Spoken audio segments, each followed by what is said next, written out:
আসসালামু আলাইকুম ভিউয়ার্স, আশা করি সবাই ভালো আছে। আজকে আমি আপনাদের সাথে খুবই সুস্বাদু একটি চিকেন ফ্রাই রেসিপি শেয়ার করব। এই চিকেন ফ্রাইটা তৈরি করার জন্য আমি চিকেনগুলো ছোট ছোট পিস করে কেটে নিয়েছি। এখন এর মধ্যে আমি আদা বাটা, রসুন বাটা, জিরা বাটা, গরম মশলা বাটা, হলুদের গুঁড়া, মরিচের গুঁড়া, ধনিয়া গুঁড়া ও স্বাদ মতো লবণ, এই সবগুলো উপকরণই আমি 1 চামচ করে দিয়ে দিয়েছি। এর মধ্যে আমি এখানে গোলমরিচের গুঁড়া 1 চা চামচের অর্ধেক ও সয়া সস 2 টেবিল চামচ দিয়ে দিয়েছি এবং সামান্য পরিমাণে চিলি ফ্লেক্স দিয়ে এগুলো আমি ভালোভাবে মাখিয়ে নিব।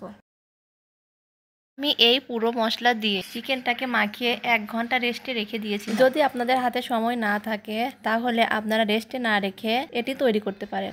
এখন আমি এটিকে কোট করার জন্য ময়দার মিশ্রণ তৈরি করে নিব। এই মিশ্রণটি তৈরি করার জন্য হাফ কাপ আটা নিব। এখানে আমি সামান্য পরিমাণে মরিচের গুঁড়া, গোলমরিচের গুঁড়া এবং একটু পরিমাণে চিলি ফ্লেক্স, স্বাদ মতো লবণ দিয়ে এগুলা মিশিয়ে নিব। এরপর আমি আরেকটা বাটিতে পানি নিয়ে নিব। এরপর আমি রেস্টে রাখা চিকেনগুলো ময়দার মধ্যে কোট করে পানির মধ্যে ডুবে নিব। এরকম করে আমি 3 বার কোট করে নিব, একবার ময়দার সঙ্গে আরেকবার পানির সঙ্গে।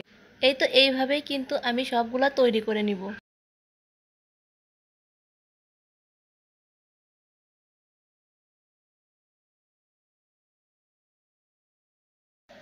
এক এক করে কিন্তু আমি সবগুলাই তৈরি করে নিয়েছি। এখন আমি এগুলাকে ডুবো তেলে ভেজে নিব।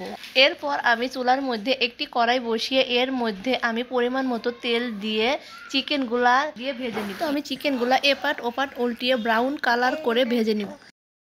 ভেজে নেওয়া হয়ে গেলে এগুলো আমি একটি পাত্রে তুলে নিব। এই তো তৈরি হয়ে গেল খুবই মজাদার চিকেন ফ্রাই। আজকের ভিডিওটি কেমন লেগেছে অবশ্যই কিন্তু কমেন্ট করে জানাবেন। আজকের জন্য এতটুকুই। সবাই ভালো থাকবেন, সুস্থ থাকবেন। আল্লাহ হাফেজ।